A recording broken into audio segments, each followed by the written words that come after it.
Bueno, mi nombre es José Alberto G., soy de Cuba y estoy en el Museo de América realizando una estancia en el Departamento de Etnografía. La cubanía es definitivamente hija de las migraciones accidentadas por un lado, migraciones forzosas por otro, pero definitivamente nuestra cultura está formada por la unión de lo africano con lo español. Una de las muestras más interesantes y ricas de este mestizaje es sin duda nuestra religiosidad popular. La santería es la unión de la religión católica y religiones ancestrales venidas desde África, propiamente del norte de Nigeria, de la zona Yoruba. Los Yoruba nos aportaron la veneración a la naturaleza, a las potencias, al sol, a la luna, a las deidades, a los orichas. Los orichas fueron mezclados con los santos del catolicismo y esto creó un complejo religioso muy particular, una religiosidad cubana de origen africano. En el Museo de América hemos encontrado algunas piezas vinculadas a esta religión, fundamentalmente vinculadas a los santos guerreros.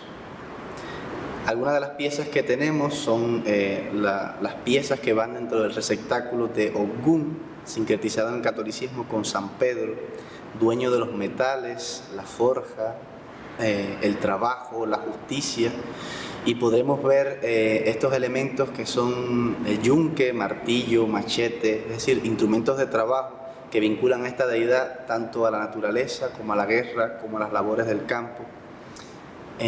Encontramos también un osun, que es muy particular dentro de la religiosidad popular cubana.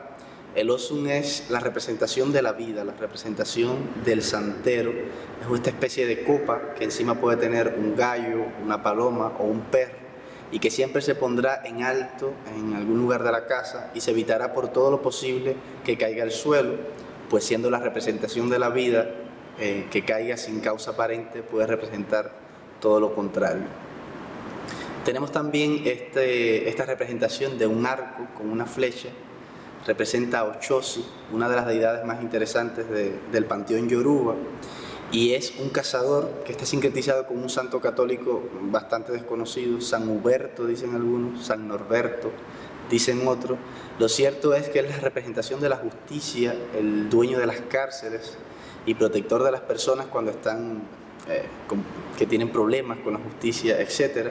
Y siempre irá junto con el Ogún dentro de una especie de caldero que irá a la entrada de la casa junto con el Eguá, que es el que abre y cierra los caminos de la vida de las personas. Estos santos son los que protegen el hogar, que protegen a los practicantes de estas religiones y recibirlos constituye la primera ceremonia, la ceremonia de iniciación dentro de esta religión.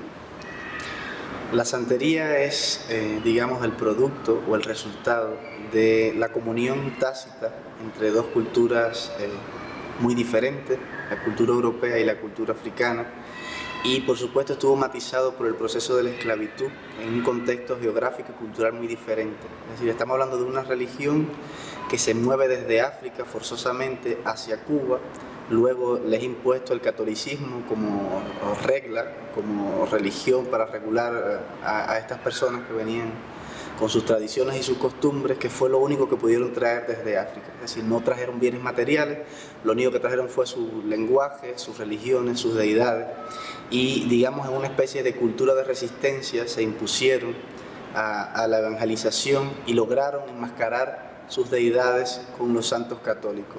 Esto creó un proceso definido por un sabio cubano, don Fernando Ortiz, como sincretismo religioso, transculturación, es decir, cambios, adaptación, lo podemos llamar de varias maneras.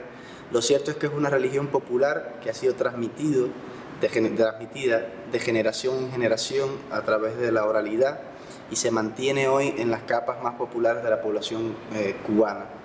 Es una religión que no tiene como la Biblia, si no tiene un cuerpo que lo rija, no existe ortodoxia en esta religión, es practicada en las casas, digamos que es una religión doméstica, y las personas tienen una relación muy directa con sus deidades y con los elementos de la naturaleza. Todavía se hablan la lengua yoruba como lengua ritual en esta religión, es decir, se ha logrado mantener por muchos años el vocabulario ritual, la lengua yoruba, y estas personas crean sus templos dentro de sus propias casas, y el río, el mar, el bosque son sus templos naturales. Es decir, esta interacción entre naturaleza y practicante y santero, que es como se llaman los practicantes de esta religión, es muy directa. Es una religión que además ha permeado la cultura cubana completamente. No se puede hablar de cultura cubana sin hablar de africanía, sin hablar de santería, puesto que la simbología de los colores, la manera de hablar que tenemos los cubanos, nuestra gastronomía, nuestra manera de pensar y ser, tiene mucho que ver con nuestro origen africano, con nuestro origen yoruba, y esto se expresa en nuestras danzas también, en nuestra música. Es decir, tenemos mucho de español los cubanos, pero tenemos también muchísimo de africano.